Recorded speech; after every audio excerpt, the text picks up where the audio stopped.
Today I am celebrating Christopher Hitchens, a man who, to most people who will know his name, will associate him immediately with the forthright communication of truth in the most deep, piercing and often acerbic manner possible. Now, he's not a man who I wholeheartedly agree with in all his viewpoints. I think that there are, big differences in our opinions on certain subjects. But without kind of diving into the detail of those, what I really venerate and the genius that I honour in this man is his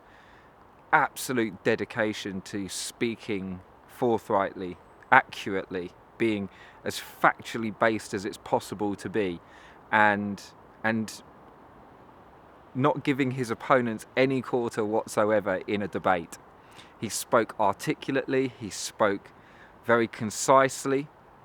for the most part,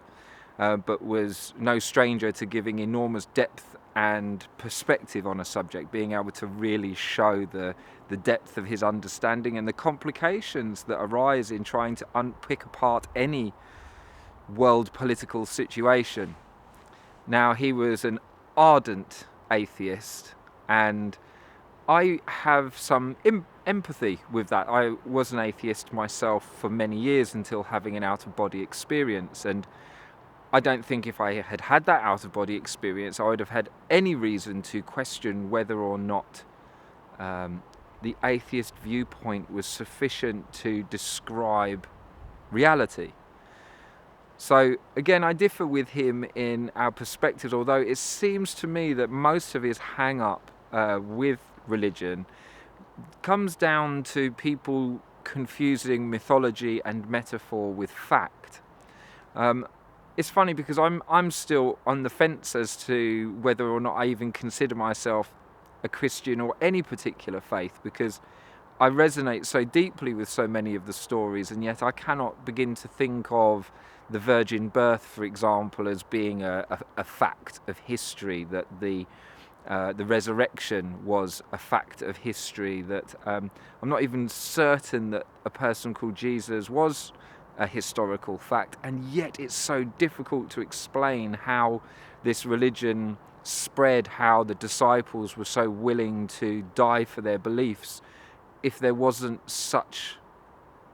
an event or some very powerful figure that kind of got the whole thing going. So for me, the jury's still out on all that. So I suppose really what I saw him as an opponent of is religious dogmatism, and I think that that's a really great thing, because I think a huge amount of damage is done by